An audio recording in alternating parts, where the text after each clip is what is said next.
بەڵێ سڵاو بنێرانی تلویزیۆنی کۆمەڵام کاتەوە و هەموو کاتێکی ژیانتان پڕ بێت لە شادی و کامەرانی. عزیزان، با بەرنمێکی دیکە لە زنجیرە بەرنمەکانی بەرنامەی ڕاستەوخۆی تلویزیۆنی کۆمەڵەوە هاتوینەتەوە خزمەتان بۆ پێشکەشکردنی بەرنامەی ڕۆمان کە تایبەت دراوە بە قسەکردن لەسەر کەیسی ئێعدام کراوان، گیانبەختکردوان و شێواز و چەشنی چالاکی بنەماڵەی دادخوازان و پشتیوانی لێکردنیان بە ئامادەبوونی بەڕێز کاک یونس بلووری وتەبێژی ناوەندی نەمران چالاک لە بواری کەیسی ئێعدام کراوان و تایبەت بەسەر و شوێنەکاندا.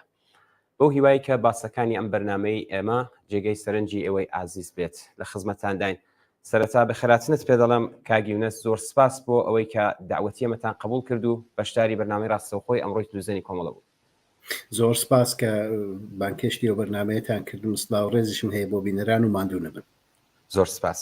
کاک یونس، بە پێشەوەی کە بچینە سەر پرسیارەکان، من دوو پرسیارم هەیە لە بەڕێستان بۆ ئەوەی کە ئەگەر دەکرێت هێندێک سەبارەت بە ئەرکێکی کە بۆ خۆتان دیاری کردووە و چوارچێوەکەی هەم بۆ ئێمە هەم بۆ بینەرانی باس بکەین. بەڵێ چوارچێوەی کاری ئێمە لە ژێر چەتری ناوەندی نەمراندا بە شێوەیەکی فەرمی لە 3 ساڵ و نیوە دەستی پێکرد دامەزرێنەرانی ناوەندی نەمران لە ئەندامانی بنەماڵەی ئێعدام کراوەکانی ڕۆژهەڵاتی کوردستانن. لە چەندین کۆبنەوەی چروپڕدا پێش دەستپێکی کارەکانمان ئێمە لەسەرەوە ساغ بووینەوە کە کاری ئێمە لەو چوارچێوەیەدا دەبێت لە چوارچێوەی بەدادا چوون بە بەڵگەمەندکردن و لە کۆتاییدا بۆ دواکەوتن و دروستکردنی ئیمکان بۆ دادگایی کۆماری ئیسلامی ئێران لەسەر کەیسی ئێعدام کراوەکان و بزربۆکان. هەمومان دەزانین کە ئەو کارێکی ئێمە دەستمان پێکردووە لە ناوەندی نەمران کارێکی تااقەت پڕوشێنە.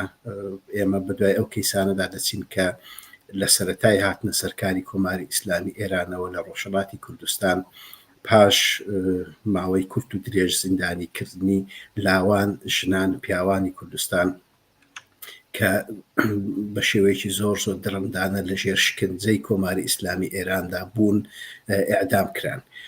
ڕێژەی ئەعدامەکان لە ڕۆژهەڵاتی کوردستان بە تایبەت کە باس لە ئەعدامەکان دەکەین ئەعدامە سیاسی و عەقیدەتیەکان یەکجار زۆرن بە جۆرەی دانیشتوانی ڕۆژهەڵاتی کوردستان و نیسبەی دانیشتوانی ڕۆژهەڵاتی کوردستان بە نیسبەت ئێران لە کوردستان ئێعدام کراوەکان زۆر زیاترن. بەشێکی زۆر لەو ئێعدام کراوانە لە ساڵی 1950 تا ساڵی 1363 بەشێکی زۆر لەو کەسانێکی ئەعدام دەکران کۆماری ئیسلامی ئێران لە ڕۆژنامە فەرمیەکانی خۆیاندا بڵاوی دەکردنەوە. دوای ساڵی 1963 کۆماری ئیسلامی ئێران بۆی هیچ بەڵگەیەک ندا بەدەستەوە لە ڕۆژنامە و ڕاگەیاندنە فەرمیەکانی خۆیدا ڕێژە و نێوی ئەعدام کراوەکانی بڵاو نەدەکردەوە.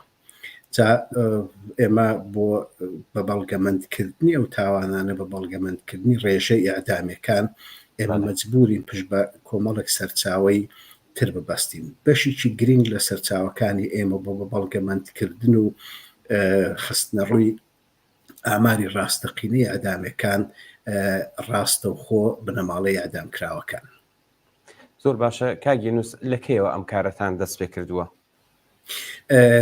کاری فەرمی ناوەندی نەمران کە ئێمە بە فەرمی ناوەندی نەمرانمان لە وڵاتێکی ئوروپایی سەپت کرد لە 3 ساڵ و نیوە دەستی پێکرا، بەڵام کاری ناوەندی نەمران مێژوویەکی پێشتر لە 3 ساڵ و نیوی هەیە.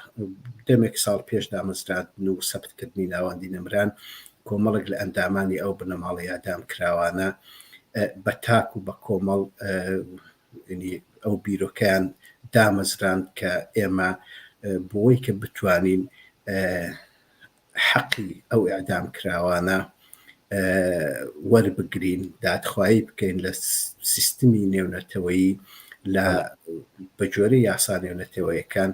ئێمە پێویستمان بەوە هەیە کە ناوەندێک دروست بکەین و کاری گرنگی ئەو ناوەندە دەبێت کۆکردنەوەی بەڵگە و زانیاری بێت لەسەرەوەی ئەعدام کراوانە. زۆر باشە. کاک یونس، ئەو کەیسانی کە تا ئێستا دراوە بە نەتەوەی گرتووەکان تا چەندە دادخایی کراون؟ ئەگەر دەکرێت لەسەر ئەمەش باسمان بۆ بکەیت. ئێمە لە کۆتایی ساڵی 2022دا پەیوەندیمان بە گروپێکی کاری گرتوەکان گرت کە ئەو گروپە کاریە زیاتر لە چوارچەوەی کەیسی بزربۆکاندا کار دەکات. ئێمە پێمان وایە بەشێکی زۆر لەو ئەعدام کراوانە کە ئێمە پێمان وایە ئەعدام کراون بەڵام تەرمەکانیان نەدراوەتەوە بە بنەماڵەکانیان بە جۆرەی یاسای نەتەوەیە گرتوەکان دەکەوێتە ژێر خانەی بزربۆکان. ئێمە لەو بارەوە پەیوەندیمان بە نەتەوەیە گرتوەکان کرد، چەند کەیسی دیاری کراومان بۆ نارد. هەر بەدوای نردنی ئەو کەیسانەدا ئەو گروپی کاری نەتەوەیە گرتوەکان ناوەندی نەمرانی بانکێش کرد بۆ کۆبوونەوەیەک لە مانگی مەی ئەو ساڵدا. ئێمە بە حزوری لە مانگی مەی ئەو ساڵدا لە دەفتەری ژنەوی ناوەندی نەتەوەیە گرتوەکان لەوێ کۆبوونەوەیەکمان هەبوو، هەم نوێنەرانی ناوەندی نەمران و هەم ئەندامانی بنەماڵەی بەشێک لەو کەیسانەی کە ئێمە بۆ نەتەوەیە گرتوەکانمان نەربوو. لە کۆبوونەوەیکی چڕ و پڕدا، کۆبوونەوەیکی پڕدەستکەوت، ئێمە بە تێر و تەسەلی لەسەر ئەو کەیسانەی کە نارد بوومان قسە و باسمان لەگەڵ نەتەوەیە گرتوەکان کرد. نەتەوەیە گرتوەکان چی کردووە، چ کارێکی کردووە بە هەر ئاوا بمێنێتەوە، بەڵام ئەوەی کە ئێمە لە کۆبوونەوەکەدا باسمان کردو نەتەوەیە گرتوەکان بەڵێنی پێداین ئێمە بە شتێکی مثبەت و گرنگی دەبین. ئەوە بۆ یەکەم جارە لەسەر کەیسی ئەعدامەکان لە ڕۆژهەڵاتی کوردستان ناوەندێکی مافی مرۆڤی، ناوەندێک کە کارە تایبەتەکەی لەسەر ئەعدامەکان و بزرکراوەکانە بۆ یەکەم جارە لە نەتەوەیە گرتوەکان کەیسی ئەعدامیانە سەبت دەکا و بە شێوەیەکی فەرمی داوا لە نەتەوەیە گرتوەکان دەکا کە بەداداچوونی بۆ بکە. هەر بە دوای ئەو کۆبوونەوەیەدا جارێکی تریش ناوەندی نەمران لەسەر چەند کەیسی نوێ، چەند کەیسی تازەتر بانکێشتی کۆبوونەوە کراوە بۆ نەتەوەیە گرتوەکان. لە ماوەی داهاتوودا ئێمە لەو کۆبوونەوەدا بەشداری دەکەین و هەر هەمان داخوازیە کە لە کۆبوونەوەی یەکەمدا بوومانە لەو کۆبوونەوەی داهاتوشدا هەر هەمان داخوازی بەرز دەکەینەوە و داخوازی سەرەکی ئێمە ئەوەیە لە نەتەوەیە گرتوەکان کە بەداداچوون بۆ کەیسانە بکە و حەقی دادخوای ئەو بنەماڵانە کە حەقی سەرەکی و ئەسلی خۆیانە وەری بگرین. زۆر باشە کاک یونس، دیارە خۆشتان باسیوتان کرد بە دوواداچوونەکان. ئێوە تا ئێستا دیارە خۆتان باستان کرد بە موسبەتتان بینیوە. پێم باشە بزانم کاریگەریەکانی تا ئێستا چۆن بووە ئەگەر دەکرێت ئەوەشمان بۆ باس. بە حکمێکە ئەو پرۆسەی کە ئێمە دەستمان پێکردو لەگەڵ نەتەوەیە گرتوەکان پرۆسەیەکی نوێیە، تەنیا چەند مانگی عمرە، بۆی کە چ دەستکەوتێکی هەبێ زەحمەتە من و ئێمە وەک ناوەندی نەمران بتوانین هیچ بڕیارێکی لەسەر بدەین. بەڵام هەر ئەوەی کە ئەو کەیسانە چوونە نەتەوەیە گرتوەکان ژمارە کەیسی خۆیان وەرگرتووە، نەتەوەیە گرتوەکان گروپێکی کاری 11 کەسیان بۆ تەرخان کردووە کە بە دوای ئەو کەیسانەدا بچن. خۆی ئەوە لە خۆیدا دەستکەوتێکی یەکجار زۆر گەورەیە. دەگەڕێتەوە سەر ئەوەی کە پرۆسەکە بە کاملادا بشکێتەوە. ڕێژەی ئەو کەیسانێک کە ئێمە دەینێرین چەندە بێ، هەمومان دەزانین ئەگەر ڕێژەی ئەو کەیسانێک کە ئێمە دەینێرین زیاتر بێ، ڕنگدانەوەی مێدیایی زیاتری هەبێ، دەبێتە فشارێک بۆ سەر نەتەوەیە گرتوەکان بۆی کە ئەوان بەجددیتر لەوەی کە ئێستا دەیکەن بۆ داداچوون بۆ کەیسانە بکەن. یەک ڕاستیش پێم خۆشە لێرە لە ڕێی بەرنامەی ئێوە بە بینەران و بیسەرانی بەرنامەی ئێوەی ڕابگەینم، ئەویش ئەوەیە کە ئێمە لەو پرۆسەی کە دەستمان پێکردووە پێمان خۆش نییە وا خەڵک تێبگا کە ئەوە ئیترکار لە کارترازاوە ئەوە هەموو شتێک جێبەجێ دەبێ و پەیوەندیمان بە نەتەوەیە گرتوەکان گرتووە. هەتا ئەو ڕۆژەی کۆماری ئیسلامی ئێران پەلچێژ نەکرێ بۆ دادگا لەسەر کەیسی ئەعدامەکان و بزرکراوەکان ڕۆژهەڵاتی کوردستان، ئێمە پێمان وایە کە کارەکانمان تەواو نەبووە. بۆیە ئەو هەنگاوەی کە ئێستا نراوە لەلایەن ناوەندی نەمرانەوە لە پەیوەندیگرتن لەگەڵ نەتەوەیە گرتوەکان، ئێمە بە هەنگاوێکی سەرەتاییدا دەبین. زۆر باشە کاگی نزانی کاردانەوەکانت تا ئێستا پێ باش بووە؟ کاردانەکانم تا ئێستا پێ باش بووە بەداوای لێبوردنەوە کە ناتوانم باسی وردەکارەکانی ئەو باسانێکە کردومانە، چونکە ئێمە تەعهودێکی پرۆتۆکۆڵیمان هەیە لەگەڵ نەتەوەیە گرتوەکان ناوەڕۆکی کۆبوونەوەکەمان ڕوو بەدەرەوە مێدیایی نەکەین. بەڵام تا ئێستا ئێمە وەک ناوەندی نەمران و وەک بنەماڵەی جانبەخت کردوان و ئەعدام کراوەکان لەو پرۆسەی کە دەستمان پێکردووە ڕازین و خۆشببینین و گەشتبینین. زۆر باشە ئێمەش هەر لێرەوە دەستخۆشی و ماندوونەبوونیتان پێ دەڵێن بە هیوای سەرکەوتنی زیاتر. کاک یونس با بچینە سەر پرسیارەکان. هەڵبەت پێشەوەی کە پرسیارەکان دەست پێ بکەم هەر لێرەشەوە بە میرانی عزیز بڵین کە کاک یونس هەم چوارچێوەی کارەکەی و هەم کاردانەوەکانی تا ئێستا باس کردووە. ئەگەر لەو بوارەدا ئێوەش پرسیارتان هەیە دەتوانن بینێرن بۆمان و ئێمەش لەگەڵ کاک یونس بیخەینە بەر باس و لێکۆڵینەوە. کاک یونس هەمومان ئاگادارین کە شۆڕشی ژن ئازادی بەداخەوە لە 1 ساڵی ڕابردوودا زیاتر لە 600 کەس لە چالاکان و هەڵسوڕاوانی بەشدار لەو شۆڕشەیدا لەدەستاوە. ئێوە زیاتر لەسەر ئەو گیان بەختکردوانش کارتان کردووە یا کەسی دیکەشتان هەمزەمان لەگەڵەوە لە بەردەستا بووە؟ بەڵێ دیارە هەرچەند چوارچێوەی کاری ئێمە وەک ناوەندی نەمران بەدواداچوون بە بەڵگەمەندکردن وەکوکردنەوەی زانیاری لەسەر کەیسی ئادامیەکان و بزرگراوەکانە بەسەر هەڵدانی شۆڕشی ژنجیان ئازادی ئێمە ئەو ئەرکە ئەخلاقی و ئینسانیمان بۆ خۆماندانا کە ئێمە ببینە دەنجی دادخوازی بنەماڵی ئەو شۆڕشەش. هەر لە سەرەتای ئەو شۆڕشەوە ئێمە دەورێکی چالاکمان هەبوو، چاولێکردن لە مێدیاکانی ناوەندی نەمران چ ماڵپەڕەکەمان و چ بەشەکانی سوسیال مێدیای ناوەندی نەمران لە تویتر، لە ئینستاگرام، لە فەیسبوک، لە بەشەکانی تری سوسیال مێدیا ئەوە دەسەلمێنێ کە ئێمە دەورێکی بەرچاومان هەبوو. دەوری ئەسلی و ئەساسی ئێمە لە شۆڕشی ژنجیان ئازادیدا ئەوە بوو کە ئێمە تاوانەکانی کۆماری ئیسلامی ئێران ڕووماڵ بکەین. بەشێک لەو کارانەی کە ئێمە کردومانە دیارە پێم خۆشە یەکشت بە بینەران و بە ئێوەش بڵێم ئەویش ئەوەیە کە چوارچێوەی کاری ئێمە لە چوارچێوە کارەکەمان ڕۆژهەڵاتی کوردستانە بە حکمێک کە ئێمە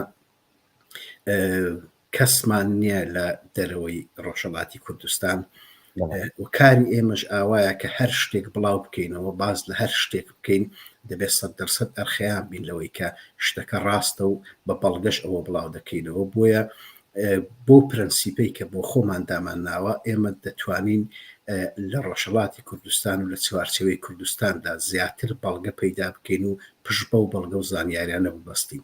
لە دەرەوەی کوردستان بەداخەوە ئێمە ئەو ئیمکانەمان نییە، بۆیە چوارچێوەی کارەکەمان لە ڕۆژهەڵاتی کوردستانە. ئێمە هەروەک عەرزم کردی لە کاتی شۆڕشی ژنجیان ئازادیدا هەوڵی جددیماندا بۆی کە تاوانەکان و دەستدرێژی کۆماری ئیسلامی ئێران بۆ سەر خەڵکی ڕاپەڕێ و بۆ خەڵکێکە زۆر بە شێوەیەکی ئەو ڕۆیی هاتن دەنجی ناڕزایەتی خۆیان دەربڕی کۆماری ئیسلامی ئێران بەچەک جوابیدانەوە ئەوانەمان ڕووماڵ کرد. لە چەندین بواردا ئێمە نامەی فەرمیمان بۆ وەزارەتی دەرەوەی وڵاتانی ئوروپایی نارد، نامەی فەرمیمان بۆ پارلەمانەکانی وڵاتانی ئوروپایی و تەنانەت ئەمریکاش نارد. ئێمە بە بەڵگە هەموو ئەو کوژراوانەی کوردستان، ئەو جانبەخت کردوانەی کوردستان لە کاتی شۆڕشی ژنجیان ئازادیدا تەواوی نێوەکانمان کۆکردنەوە بە بەڵگە و ئامارێکی یەکجار زۆر ورد. ئێمە نامەمان بۆ نەتەوەی گرتوەکان بە تایبەت بۆ ئەنجومەنی حەقیقەتیاب نارد و بەڵێن وایە کە ئەنجومەنی حەقیقەتیاب لە کۆتایی ئەو ساڵدا، لە کۆتایی ساڵی 2023دا بەر لەوەی کە ئەوان بەداداچوون بۆ کەیسانە بکەن، ناوەندی نەمران بانکێش بکەن بۆ کۆبوونەوە لەسەر ئەو بەڵگە و زانیارانەی کە ئێمە بۆوانمان نردووە. زۆر باشە کاک یونس، دیارە شۆڕشی ژینە شۆڕشێکی بەرین و سیاسی و کۆمەڵایەتی و بە تایبەتمەندی خۆیەوە و ناوبانگێکی جیهانیشی بەدەستێنا شۆڕشی ژینە. سەبارەت بە تایبەتمەندیەکانی پێمان بەش ڕای بەڕێزیشتان بیستین. تایبەتمەندی شۆڕشی ژینە ئەگەر من بمهێ باسەکەم دیارە لە مێدیادا باز زۆر لەسەر تایبەتمەندیەکانی شۆڕشی ژنجیان ئازادی شۆڕشی ژینا کراوە، بەڵام پێم خۆشە بەر لەوەی کە بچینە سەر تایبەتمەندەکان باسی هۆکاری ئەو شۆڕشە بکەین.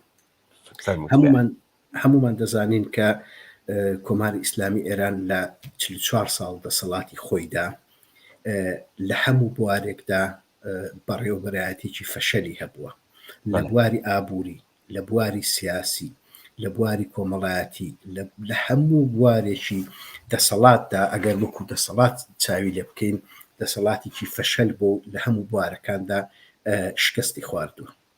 لە بواری ئابووریدا هەمومان باش دەزانین کە کۆماری ئیسلامی ئێران لە چوارچێوەی ئابووری نێونەتەوەییدا خراپترین و نەگونجاوترین ئابووری هەیە. لە بواری کۆمەڵایەتیەوە هەمومان دەزانین کە ڕێژەی قەتڵ، ڕێژەی ئەتیاد، ڕێژەی جیابوونەوەی ژنومێت لە یەکتر ڕێژەیەکی یەکجار زۆرە. لە بواری دابینکردنی کار معیشەتی ژیاندا ڕێژەی بێکاری لە ئێران ئێستا لە هەموو ئێراندا سەروی 18%. ئەوەی کە دەڵم سەروی 18% بە جۆرەی ئاماری خودی کۆماری ئیسلامی ئێران. بەشی هەرە زۆری پێکاتەی دانیشتوانی چوارچێوەی جوغرافیایی ئێران کەسانێکن کە تەمەنیان لە بینی 18 تا 35 ساڵە.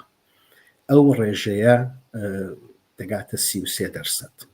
ئەو کەسانی کە تەمەنیان لەو ڕێژەیەدایە کەسانێکن کە لە دوای دەسەڵاتی کۆماری ئیسلامی ئێراندا لەدایک بوون. ئەوان ئینقلابیان نەدیوە، ئەزمموی ئینقلابیان نییە. کەسانێکن کە لەژێر دەسەڵاتی کۆماری ئیسلامی ئێراندا لەدایک بوون بەڵام هیچ داهاتوویەک بۆ خۆیان نابینن. هەر ئەو ڕێژەی کە باسم کرد، یعنی لەو 33% دانیشتوانی حەشیمەتی ئێران کە لە بینی 18 تا 35 ساڵن، ڕێژەی بێکاری ئەوان دەگاتە نزیک 40%. یعنی 40% لە گرنگترین هێزی بەرهەمهێنەری کۆمەڵگا بێکارن، یعنی هیچ داهاتوویەکیان لێ. ڕێژەی ئەوانەی کە دەرسی سەرویان خوێندووە، ینی لیسانس و فوقی لیسانسیان خوێندووە، ڕێژەی بێکارەکەیان یەکجار زۆرە. بە شێوەیەکی گشتی ئەگەر بڵێم لە ئێران لەژێر دەسەڵاتی کۆماری ئیسلامی ئێراندا خەڵک لە ژێر فەقرێکی مطلقدا دەژین. خەڵک بە تایبەت ئەو هێزەی کە لە بینی 18 تا 35 ساڵن هیچ داهاتوویەکی گەشت بۆ خۆیان نابینن. چەند ساڵەوە پێش نوێنەری پاوە لە مەجلیس باسی ئامارێکی کردکوتی لە ئێران 80% دانیشتوانی خەڵکی ئێران لە ژێر فەقری مطلقدا دەژین. ئەوە شتێک نییە کە من کوتبێتم، ئەوە نوێنەری پاوە لە مەجلیس باسی ئەوەی کردووە. ئەگەر ئەو ڕێژەیە کە نوێنەری پاوە لە مەجلیسدا باسی کردووە بە فەرز بگرین، ڕێژەیەکی یەکجار زۆرە. یعنی 80% لە دانیشتوانی کۆمەڵگا ئەگەر لە ژێر فەقری مطلقدا بژین، ئەوە بەرپرسایەتەکەی ڕاستەوخۆ دەسەڵاتە. ئەوە دەگەێنێ، ئەوە بەڵگەیەکی حاشا هەڵنەگرە کە کۆماری ئیسلامی ئێران لە دەسەڵاتی خۆیدا بۆ دابینکردنی سەرەتاییترین بژیوی ژیان بۆ 80% خەڵکی کۆمەڵگا فەشەلی هێناوە و سەرکەوتوو نەبووە. جا ئەوانە و کۆمەڵێکی یەکجار زۆر لە فاکتۆری دیکە بوون بە هۆکاری ئەوەی کە نەک هەر بەتەنیا شۆڕشی ژنجیان ئازادی، بەڵکو پێداچوونەوە بە ڕابردوویەکی پێش شۆڕشی ژنجیانی ئازادیشدا هەر بەینابینێک، هەر ماوەیەک جارێک خەڵک لە ژێر بیانوویەک دەهاتنە سەر شەقام و دەنجی خۆیان هەڵدەبڕی. بەڵام ئەو جاریان تایبەتمەندی شۆڕشی ژنجیان ئازادی لەوەدا بوو کە یعنی دروشمەکانی شەقام خودی دەسەڵاتیان ئامانج بوو. ئەگەر پێشتر باز لە ڕەفۆرم دەکرا، ئەگەر دروشمەکانی سەرشەقام پێش شۆڕشی ژنجیان ئازادی باز لەوە دەکرا کە ئاڵوگۆڕێک ڕەفۆرمێک لە دەسەڵاتدا بێتە پێشیە، ئەو جاریان ناوەندی دەسەڵات ئامانج بوو. هەمومان دەزانین کە دروشمەکان لەسەر شەقام چ لە کوردستان چ لە دەرەوەی کوردستان ئەوە بوو کە ئامانجیان خودی دەسەڵاتە. ئەو دەسەڵاتە هیچ قازانجێکی بۆ خەڵک نییە. ئەوەی کە لە شۆڕشی ژنجیان ئازادیدا بە بڕوای من کرا ڕێفراندۆمێکی حاشا هەڵنەگر بوو و وڵامی ئەو ڕێفراندۆمەش ئەوە بوو کە خەڵک بە گشتی کۆماری ئیسلامی دەسەڵاتی کۆماری ئیسلامی ئێرانیان بەو هەموو زوڵمەی کە 44 ساڵە کردوێتی ناهەوێ. زۆر باشە کاک یونس، یەک پرسیار هاتووە لە شاری مەهابادەوە. زۆر ڕێز و سڵاو و حورمەتیشی ناردوو بۆ بەڕێستان، دەستخۆشی کردووە لە بەرنامەکە و ماندوو نەبوونیش لە ئێوەی بەڕێز. وتێتی پرسیارێک مێ لە کاک یونس، ئایا ئەو لە چوارچێوەی ئەم کارەی ئەواندا ئەو کەیسی ئەو تیرۆرانەی کە کۆماری ئیسلامی دەیکا ئەمانە لە خۆ دەگرێت؟ نازانم بە شێوەیەکی کۆنکرێت مەبەستی چێ لەو ترۆرانەی کە کردوێتی ئەوانەی کە کۆماری ئیسلامی ئێران گرتوونی ئەعدامی کردوون بەڵێ مەبەستی سیاسیەکانە بێسەر و شۆنی کردوون بەڵێ لە چوارچەوەی کاری ئێمەدا دەکونجێ بەڵام بۆ بینەرانی بەڕێزی شت بۆ بەرنامەکەشتان هەر کەسێک هەر زانیارێکی لەسەر پێشلکردنی مافی مرۆڤ لەژێر دەسەڵاتی کۆماری ئیسلامی ئێراندا لە چوارچەوەی ڕۆژهەڵاتی کوردستان هەیە پێمان خۆشە لە ڕێگەی پەیوەندەکانی ناوەندی نەمرانەوە پەیوەندیمان پێوە بگرێ زانیاریمان بداتە ئێمە بێگومان لە پەیوەندی ڕاستەوخۆدا لەسەر ئەوە ساغ دەبینەوە کە چۆن کاری لەسەر بکەین هەر تاوانێک کۆماری ئیسلامی ئێران بەرامبەر بە خەڵکی ڕۆژهەڵاتی کوردستان کردوێتی ئێمە خۆمان بە بەرپرس دەزانین کە کاری لەسەر بکەین ئەگەر نەشتوانین ئێمە بۆ خۆمان ڕاستەوخۆ لە چوارچێوەی پێناسەی کاری ئێمەدا نەبێ ئێمە هاوکاری بەرینمان لەگەڵ ناوەندەکانی تری مافی مرۆڤی ڕۆژهەڵاتی کوردستان هەیە دەتوانین هاوکاری ئەوان بینی و لەو ڕێگایەوە تاوانەکانی کۆماری ئیسلامی ئێران ڕوومەڵ بکەین زۆر باشە کاک یونس ئێمە چون باسەکەشمان بەشێکی شێر دەگەڕێتەوە سەر بنەماڵەی دادخوازان بنەماڵەی گیانبەختکردوانی شۆڕشی ژینە لە ئێران پێم باشە با ببینە سەر ئەم باسەش خۆتان ئاگادارن ئەم ماوەیە بنەماڵەی دادخواهان وا بڵێن بنەماڵەی دادخوازان بوونە تا ڕێکخراوێکی چالاک و کاریگەر لە کۆمەلگادا دەسەڵاتدارانی ڕژیمی کۆماری ئیسلامی ترسکەوتۆتە گیانیان و هەست بە داماوی دەکەن لە بەرامبەر ئەم بنەماڵانەدا لە چوارچێوەی کاری ئێوەدا کاک یونس تا چەند گرنگی دراوە بم ڕێکخراوانە و باقی ڕێکخراوەکانی هاوشێوەی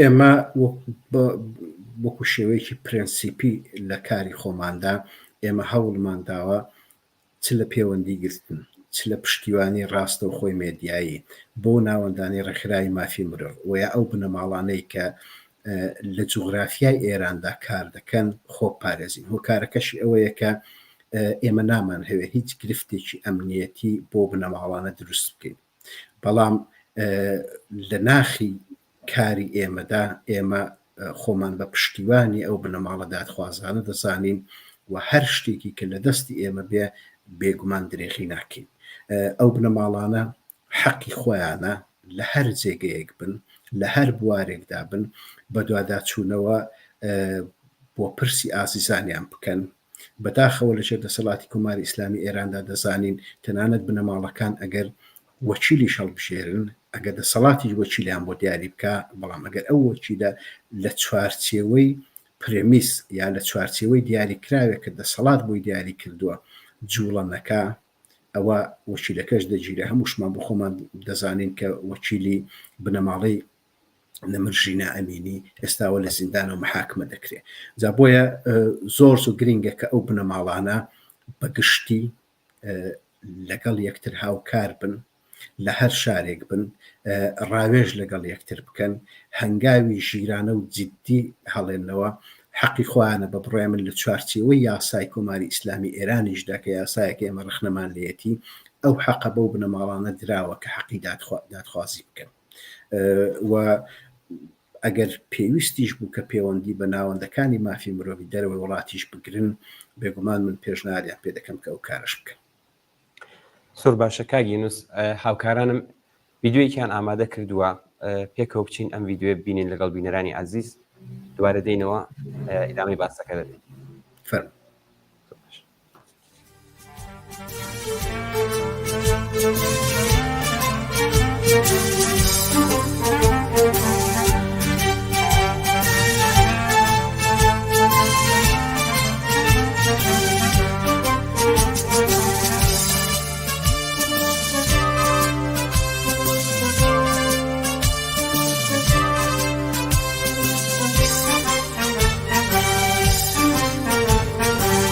غەمی مەرگی ئێوەمان نایە سەرشانی کێوەکان ڕێمان غەمی مەرگی ئێوەمان نایە سەرشانی کێوەکان ڕێمان غەمی ئێوە تووڕەی و خمی ایوا توجموتی خمی ایوا دین بوی زوبو کشیده بری بیانی آزاد دلن همو لنکی شادی یادتن بکن لبر بیانی شادی آزادی یادتن بکن لبر بیانی شادی آزادی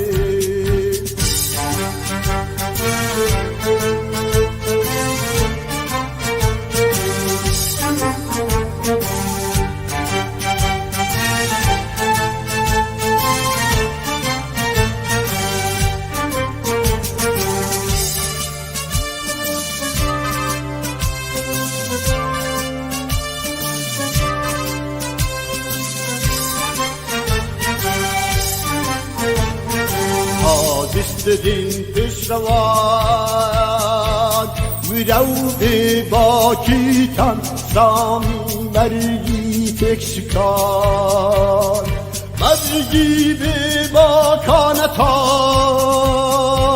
Zabuni ser tut kerani aşkı razırar Kolay piru bavertan İrade tüttevi ای با همون واد خمی ایوا تو ریوخین خمی ایوا توجموتین خمی ایوا تین بو هدو بو پیشی بده بری بیانی آزادی دلن همون لنکی شادی یادتن بکن haber beyani şadi azadi yapsan da key haber beyani şadi azadi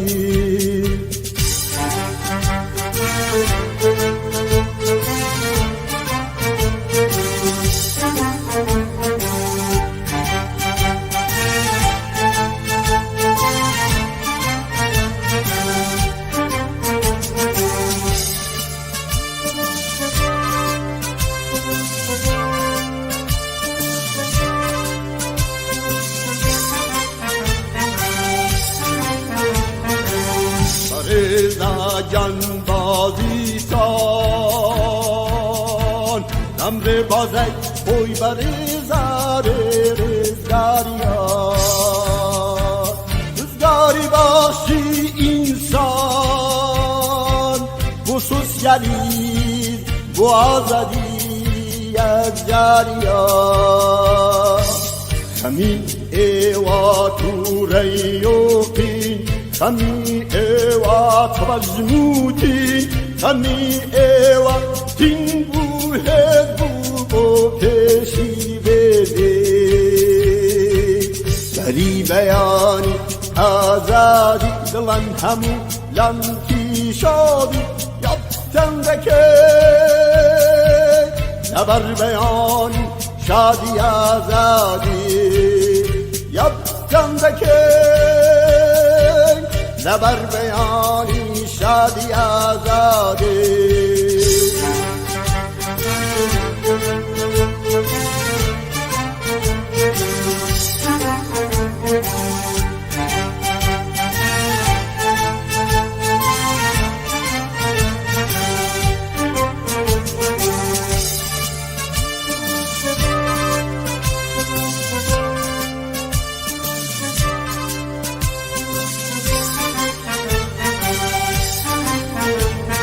یاوانو کوچه شهران شپل شپل دریای خباتیل منزدا از سنگرکی برزی که واد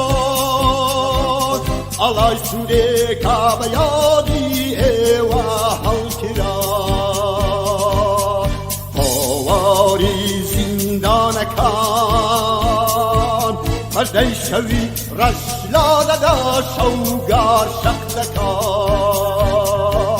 Khami ewa turayuqin خەمی ئێوە تەوەزموتین خەمی ئێوە تین بوو هێز بوو بۆ پێشی بێدێ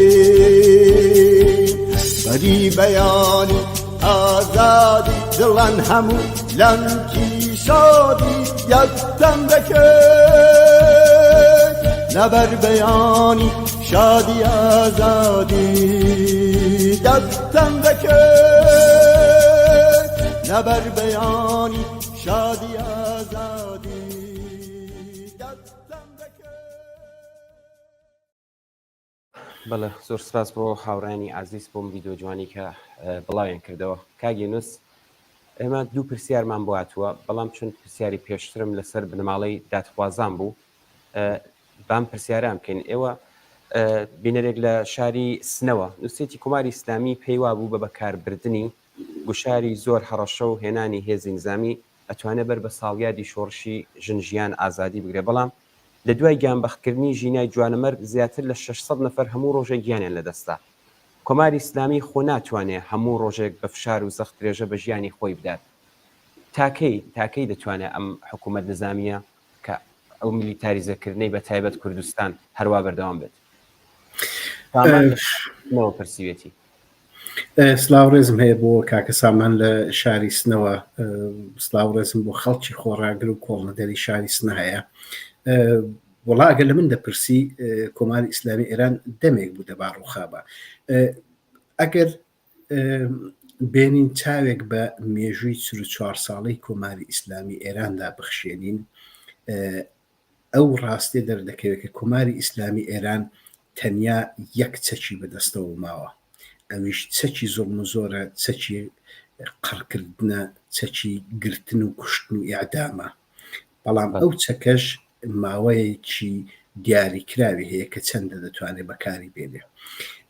ئەگەر ئاوڕێک بدەینەوە لە تاوانەکانی کۆماری ئیسلامی ئێران لە میلیتاریزەکردنی کوردستان، لە گرتنی خەڵکی بەلێشاو لە کوردستان، بە ئیعدامکردنی بە کۆمەڵ و تاک لە ڕۆژهەڵاتی کوردستان لە سەرەتاکانی هاتنە سەردەسەڵاتی کۆماری ئیسلامی ئێران، کۆماری ئیسلامی ئێران بە ڕێژەیەکی یەکجار زۆر خەڵکی گرت ئیعدامی کرد، بەڵام نەیتوانی ورەی ئازادی خوازانەی خەڵکی ڕۆژهەڵاتی کوردستان بشکێنێ. هەر بە دوای ساڵە سەرەتایەکانی هاتنە سەرکاری کۆماری ئیسلامی ئێراندا، هەر وەکو پێشتریش باسم کرد، هەر بەینابینێک جارێک لە کوردستان بە شێوەی دیاریکراو ئەو خەڵکە ئازادی خوازانە بە ئەنواعی شێوە داخوازی ئازادی خوازانە و حەق تەڵەبانە و عەداڵەت خوازانەی خۆیان بەرز کردوتەوە. شۆڕشی ژنژیانی ئازادی لە ماوەی 1 ساڵی ڕابردوودا توانی بەڕاستی بە حقیقت ئەوە شتێک نێت کە من وەکو شخصی خۆم یاوە گوتەبێژی ناوەندی نمرانەوەی دعایە بکەم، ئەو ڕاستێ سەلمێنراوە. شۆڕشی ژنژیان ئازادی هەموو بناغەکانی کۆماری ئیسلامی ئێران، هەموو بناغەکانی دەسەڵاتی وا لەرزۆ کرد کە زەحمەتە کۆماری ئیسلامی ئێران بتوانێت بەرگەی شەپۆلێکی دیکە بگرێت. بەڵام مەرجەکە ئەوەیە کە ئەو شەپۆلە کەنجێ لە چۆڕە و بە شێوەیەک دەست پێ دەکات. ئەگەر هاتپا و شارەکانی دەرەوەی کوردستان بە هەمان تەوژمی ڕۆژهەڵاتی کوردستان هاتپانە سەر شەقام دەستیاندا بە دەستی شۆڕشی عەداڵەت خوازانەی ژنژیان ئازادی لە کوردستان، بێگومان کۆماری ئیسلامی ئێران دەبوو بە مێژوو هەتا ئێستا نەدەما. جا بۆیە زەبروزەنجی کۆماری ئیسلامی ئێران میلیتاریزەکردنی کوردستان، گرتن، ئیعدام، کوشتن و هەر نەوعە ترۆرێکە کۆماری ئیسلامی ئێران بەرامبەر بە خەڵکی کوردستانی دەکا زۆر سەرناگرێ. ڕۆژێک لە ڕۆژان ئەو خەڵکە بە شێوەیەکی تووڕەتر بەسەر کۆماری ئیسلامی ئێراندا دەتەقێنەوە. بەڵێ کاگەنووس خۆشتان ئاگادارن ئێستا هەر کوردستانیش نییە، لە دوای ساڵیادی ژینای جوانە مەرگەوە کۆماری ئیسلامی بەر بە هەموو ساڵگەردێک دەگرێت کە نایڵێ بنەماڵەی گیانبەختکردوان بچنە سەر گڵکۆی ئازیزانیان و لەوێ ساڵیادیان ڕێز لێبژیرێت. ئاگادارن کە ڕۆژی پێنجشەممە 30 خەرمانان لە شاری قەزوین گیانبەختکردو جەواد حەیدەری گیانبەختکردوی شۆڕشی ژینە لە ئاوایی ڕەحمەتاوای گەورە کە بە خاک سپێردرا بوو. هێزە ئەمنیەکان بە هەڕەشە و گڕەشەوە کە پێشتر پیانیان ڕاگەیان بوو کە نابێ بچنە سەر گڵکۆیان سەر ڕایم هەڕەشە و گڕۆشەیە چوبوون هێرشیان کرد بۆ سەر بنەماڵەی گیانبەخت کردو جەواد حەیدەری وە سەر لای لێدان و بێڕێزی و سوکایەتیکردن بە کەڵکیان لە گازی فرمێسکرەژی گیربوو کە خوشکە چکولەکەی کە تەمەنی کەمتر لە 8 ساڵانیش دەبێت لە تۆڕە کۆمەڵایەتیەکاندا دیتمان چەندە وێنەیەکی ناخۆش و ویددیوەیەکی دڵتەزێن بوو. کۆماری ئیسلامی چی دەکات لەگەڵ ئەم هەمووە تووڕەی و قینەی جەماوەر؟ کۆماری ئیسلامی ئێران زۆر لە ئێمە کە لە دەرەوەی وڵاتی ویا لە دەرەوەی سنوورەکانی ئێرانین زۆر باشتر پێگەیشتووە کە ماوەی عمری زۆر کەم بۆتەوە هەر لەبەر ئەوەشەکە ماوەیەکی زۆر پێشۆڕشی ژیان ئازادی لە کوردستان هێزێکی بجار زۆری ئینسانی ڕژان لە شارەکانی کوردستان بە جۆری ئەو دەنگۆیانە و ئەو پەیوەندیانەی کە ئێمە هەمان لە ڕۆژهەڵاتی کوردستان بەشێکی زۆر لەو هێزە نیزامیانەی کە ڕژاوە لە ڕۆژهەڵاتی کوردستان ئەو هێزانە بوون کە فارس نەبوون عەرەب بوون لە سووریا لە لوبنان لە یەمەن ویا دەست و پەیوەندەکانی کۆماری ئیسلامی ئێران لە وڵاتانی دەرەوەی سنووری ئێران کە سەر بە کۆماری ئیسلامی ئێران هێنابوونی بۆ سەرکوتکردنی خەڵک. کۆماری ئیسلامی ئێران زۆر بەباشی خۆی بۆ ئامادەکرد بوو کە ڕق و تووڕەیی خەڵک وا بە ئاسانی نانیشێتەوە. هەرچەند لە ماوەی ئەو 1 ساڵەدا زیاتر لە 46,000 کەس لە خەڵکی ڕۆژهەڵاتی کوردستانی زیندانی کردووە بە ئەنواع شێوە شکنجەی کردوون بە جۆرەی ئەو ئامارەی کە ئێمە هەمانە 27 کەس لە ڕۆژە سەرەتایەکانی دوای ئازادبوونیان لە زیندان بە شێوەیەکی گوماناوی مردون و گیانیان بەخت کردووە. ئەوە دەسەلمێنێکە کۆماری ئیسلامی ئێران لە زیندانەکانیدا لە ئەنواعی شێوەی شکنجەی نامرۆڤانە ئیستفادە دەکات. و لە دەرەوەی کوردستانی هەروەک بەڕێستان باسی ئەوەتان کرد بەڵێ کۆماری ئیسلامی ئێران لە هەموو گردبوونەوەیەکی خەڵک بە بۆنەی ڕێزگرتن لە گیانبەخت کردوانیان دەترسێ. هەموو گردبوونەوەیەک بە ینی زەربە لێدان لە دەسەڵاتی خۆی دەزانێ و بۆیە بەر بە هەموو شتێک دەگرێت. ئێمە زانیمان کە لە کوردستان و لە دەرەوەی کوردستانیش بەر لە یادکردنەوەی ئازیزانی گیانبەخت کردووی ئەو بنەماڵانە کە لەو شۆڕشەدا گیانیان بەخت کردووە کە سوکاریان گیراون هەڕەشیان لێکراوە و بە ئەنواعی شێوە بە شێوەی تۆقێندەر هەڕەشیان لێکردوون کە نابێ یادی ئەو کەسە بکەنەوە.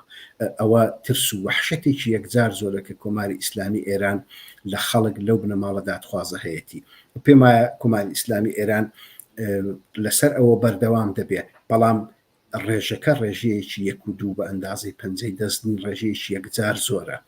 بە هیچ شێوەیە کۆماری ئیسلامی ئێران ناتوانێت بەر بە ڕق و تووڕەیی ئەو ڕێژە لە خەڵک بکرێت.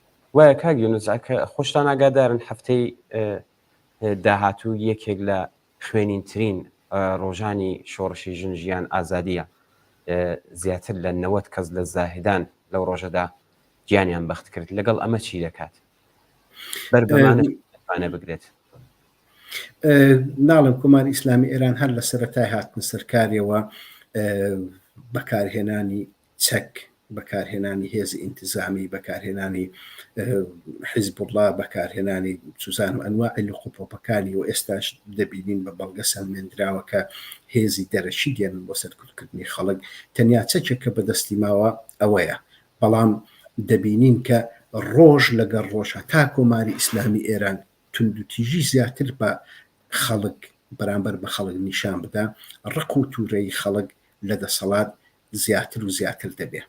هەر بۆیەش بوو کە ڕق و تووڕەیی پەنگ خواردووی خەڵکی ڕۆژهەڵاتی کوردستان و ئێران وای کرد کە لە 1 ساڵی ڕابردوودا لە دەستپێکی شۆڕشی ژیان ئازادیدا ئامانجی دروشمەکانیان مرکزی دەسەڵات بوو و بەڕاستی و بە حقیقەتیش لە 1 ساڵی ڕابردوودا بناغەی دەسەڵاتی کۆماری ئیسلامی ئێرانیان لەرزۆک کرد. دەسەڵاتێک کە لەرزۆک بوو ڕوخاندنیشی زۆر ئاسانتر دەبێتەوە. دەبێت چاوەڕێ بکەین بزانین کەی خەڵک بەو ڕقە پەنگ خواردووی کە هەیەیانە لە دەسەڵات بە شێوەیەکی گشتی تر و بەربڵاوتر دەتەقێنەوە بۆی کە هەمومان نەجاتمان بێ لە دەسەڵاتە درڕندەیە. زۆر باشە کاک یونس خالید لە شاری بانەوە پرسیارێکی نردووە وستیەتی وێڕای سلااو ڕێز و ماندوونەبینی لە خۆت و لە میوانی بەڕێستان لە ڕۆژهڵاتی کوردستان بە تایبەت کە ئێستا بە تەواوی میلیتاریزەکراوە تەنانەت سەردانی گۆڕی گیانبەختکردوان بە توندی سەرکوت ئەکرێ و پێشی پێگیرێت ڕێگە بە هیچ ڕێکخراوەیەکیش نادرێت تا داخوازەکانیان بتوانێت سزای بکوژان بداتەوە. سێتی کاگیونس ڕێکخراوی ئێوە و لە شێوەی ئێوە تا چڕادەیەک ئەتوانن تاوانباران بە سزا بگێنن؟ سلااو ڕێزم بۆ کاک خالیت هەیە بۆ خەڵکی خۆشەویستی شاری بانە وڵا هەر وەک لە سەرەتای بەرنامەکەدا ئارزم کردن ئاماژەمان پێکرد کە ئێمە لە چوارچێوەی یاسا نێونەتەوەیەکاندا بە ژێرەی ستاندارد یاسای نێونەتەوەی و لەسەر ئەساسی جارنامەی مافی مرۆڤ و ئەو پەسەندکراوانەی نێونەتەوەیە گرتوەکان بە دوواداچوونمان بۆ کەیسانە کردووە هەوڵی جددی خۆمان داوە و لە هەوڵەکانیشماندا لە داهاتووشدا بەردەوام دەبین هەر شتێک کە بۆمان بکرێ ئێمە بەرامبەر بەڕێکخراوە نێونەتەوەیەکانی مافی مرۆڤ بەرامبەر بەدەسەڵاتانی وڵاتانی ئوروپایی و دەرەوەی ئوروپاش ئێمە درێغی ناکەین و هەوڵی خۆمان دەدەین ئەوەش زۆر بە باشی دەزانین کە کۆماری ئیسلامی ئێران زەختێکی یەکجار زۆری هێناوەتە سەر بە تایبەت بنەماڵی گیانبەخت کردووان زەختێکی یەکجار زۆری هێناوەتە سەر چالاکانی مافی مرۆڤ و دەزانین هەروەک ئارزشم کردن کە تەنانەت وەکیلێکە بۆ خۆشیان دیاری کردووە ئەگەر لە چوارچێوەی بڕیارەکانی کۆماری ئیسلامی ئێران لا بدا کاری وەکالەتی خۆشی بکا کە دیفاع لە موەکەلەکەیەتی دەیگرێ و زیندانی دەکا و تووشی توندوتیژی ڕوبڕۆی توندوتیژی دەبێتەوە بەداخەوە ئەوە دەکرێت بەڵام بەڵێنیان پێدەدەین کە ئێمە لە چوارچێوەی دادخوازی بۆ ئەو گیانبەخت کردوانە هیچ درێغی ناکەین و هەموو هەوڵی خۆمان دەدەین. زۆر باشە هەر لە بانەوە دووبارە پرسیاری کیان نردووە کاگینس نووسیانە لەم 10 ساڵەی ئاخریدا نزیکەی 600 بۆ 700 کەس شاید زیاتریش لە ناوچە سنووریەکان بەدەستی هێزە ئەمنیەکانەوە کۆڵبەرانیان کوشتووە یان کەمەندامیان کردوون. سێتی لە میوانی بەڕێستان پرسن ئایا لە چوارچێوەی ئەم ناوەندەی ئێوەدا ئەمانەش لە خۆ دەگرێت بە دوواداچوون بکرێت؟ ئەگەر ئێمە بمان هەوێ لە سەر هەموو پێشێلکارەکانی مافی مرۆڤ لەسەر هەموو ئەو تاوانانەی کە کۆماری ئیسلامی ئێران بەرامبەر بە خەڵکی ڕۆژهەڵاتی کوردستان دەیکا بەڕاستی کارەکەمان بە نیوەچڵ دەمێنێتەوە. ئێمە بۆیە بە تایبەتی لەسەر کەیسی ئەعدامەکان و بزربووەکان بڕیارماندا کە کار بکەین چونکەوە کەیسێکی دیاری کراوە چوارچێوەیەکی دیاری کراوە پێشێلکارەکانی مافی مرۆڤ لەژێر دەسەڵاتی کۆماری ئیسلامی ئێراندا لە کوردستان یەکجار زۆرن بەڵام ناوەندی تر هەن کە لەو بوارەدا کار دەکەن ئێمە وەک ناوەندی نەمران هەر بەڵگە و زانیارێکمان لەو بارەوە هەبێ ویان تەنانەت ئەوان هەر پێویستییان بە یارمەتی ئێمە بێ ئێمە درێغی ناکەین و هاوکاری دەکەین هەموو پێشێلکارەکانی مافی مرۆڤ لە ڕۆژهەڵاتی کوردستان ئێمە بە ئەرکی ئەخلاقی خۆمانی دەزانین کە لەسەری و جوابین لەسەری وەدەنگ بین هیوادارم کە خەڵکیش ئەوەمان لێوەربگرێ کە ئێمە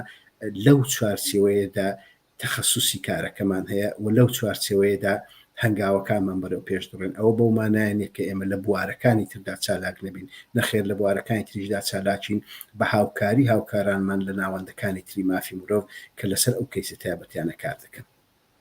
زۆر باشە کاگیونس پێشنیارتان ئێوە بەڕێستان چ پێشنیارێکتان هەیە بۆ ئەوەی کە بۆ پاڵپشتیکردنی هەرچی زیاتری وە بەهێزترکردن و کاریگەرکردنی ئەم ڕێکخراوانە و چالاکیەکانیان هەم لە ئێستا و هەم لە داهاتوودا؟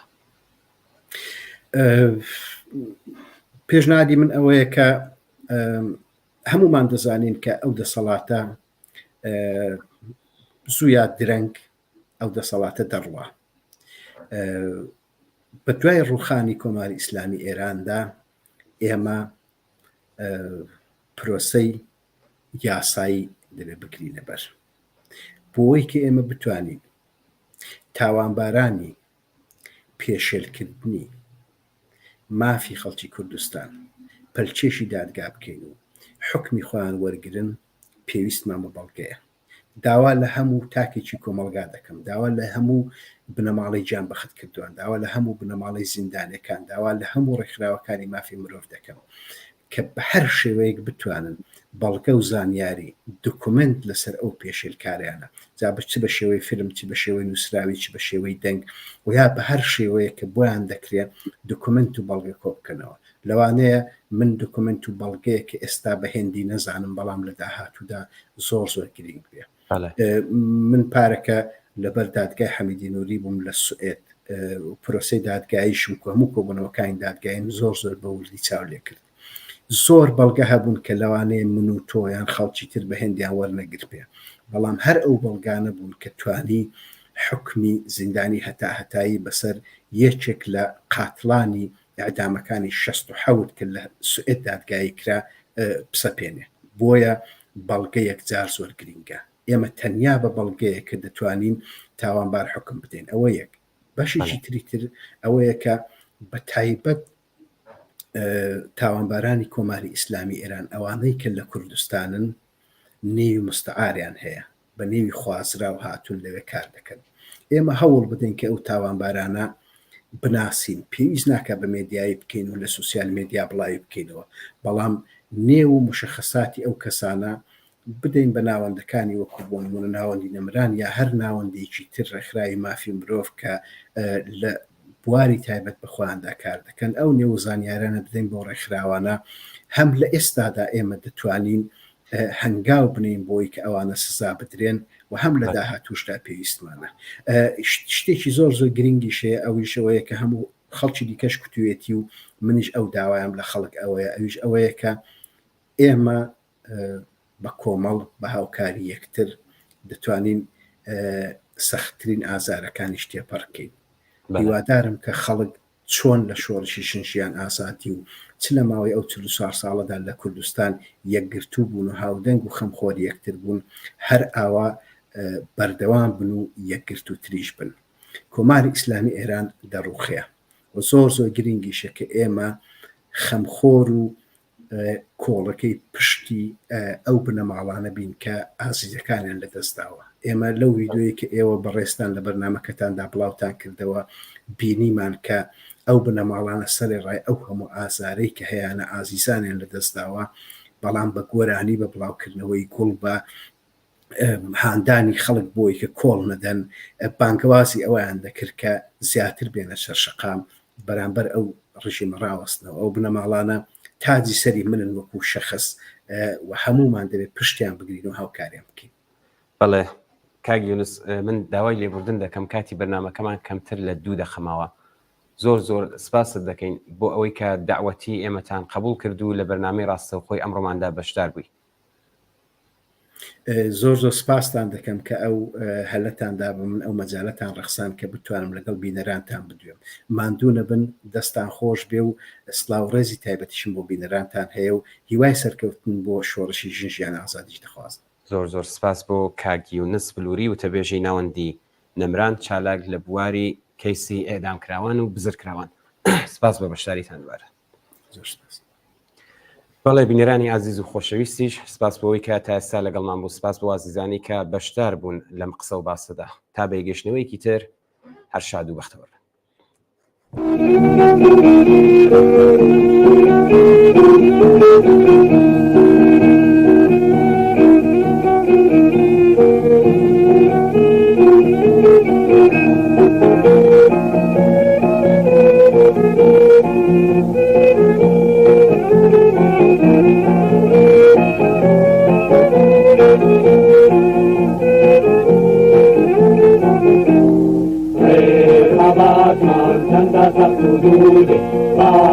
دورمان كل بياغيبه خبات من چند سبدود باجا دورمان كل بياغيبه لامري بيرزاج دلاله امي بوخ ديني لامالي لامري بيرزاج دلاله امي بوخ ديني لامالي دنیای چینه و هزاره و جانانی و ملیکن دنیای چینه و هزاره